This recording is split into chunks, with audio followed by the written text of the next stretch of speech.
Son message, c'est l'amour. L'amour du prochain, l'amour de Dieu, le royaume des cieux, le pardon, la vie, la conversion, les béatitudes. C'est ça le message de Jésus. Il est l'amour des cas impossibles. Sur le plan historique, il n'y a pas de consensus. Tous les historiens sont d'accord. Les chrétiens, les non-chrétiens, tout le monde connaît le Jésus historique. Je vais vous dire qui est le Jésus historique. Il a réellement existé. C'était un juif de Galilée, de la région du nord de l'actuel Israël en Palestine. Il est né vers 6 à 4 avant Jésus-Christ à Bethléem selon la tradition, mais il a grandi à Nazareth. Comprenez-le, ce n'est pas n'importe qui. Il a été disciple, c'est-à-dire qu'il a été baptisé par Jean-Baptiste. Il est devenu un prédicateur itinérant, charismatique. Personne n'était comparable à lui. Il n'y a pas eu depuis l'Ancien Testament, depuis l'époque des Juifs, depuis que le monde existe, un personnage aussi charismatique que Jésus-Christ. Ce n'est pas n'importe qui. Ce n'est pas un plaisantin. C'est le Dieu Tout-Puissant. Il est devenu un prédicateur charismatique. Il a enseigné en paraboles. Il a enseigné par des hyperboles.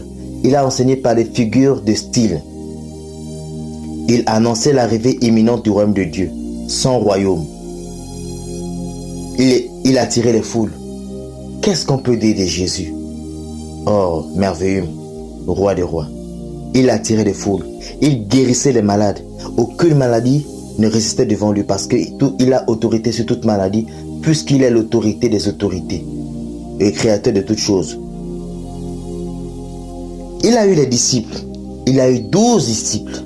Et ces 12 disciples sont dans l'évangile. Il a été exécuté par crucifixion à Jérusalem sous ordre du préfet romain Ponce Pilate, probablement vers 30 à 33 après Jésus-Christ. Après sa mort, ses disciples ont affirmé qu'il était ressuscité. Naissance rapide du mouvement chrétien. C'est par là. C'est par là. Oh, vraiment, c'est par là que le christianisme est né. Oui, oui, oui. Nous vous le disons, lisez la Bible.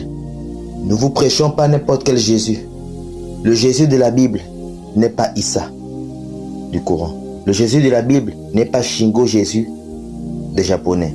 Le Jésus de la Bible n'est pas le Jésus des autres. N'est pas le Jésus que... Non, c'est le roi des rois. Cherchez à connaître qui est Jésus. Lisez l'évangile. Cherchez à lire la parole de Dieu. Lisez les épîtres. Comprenez qui il est, qui il a été annoncé dans l'Ancien Testament. Qui est ce personnage? Jésus-Christ de Nazareth, le Dieu Tout-Puissant. Merci beaucoup, frère. Que Jésus-Christ vous bénisse abondamment. Il est le roi des rois.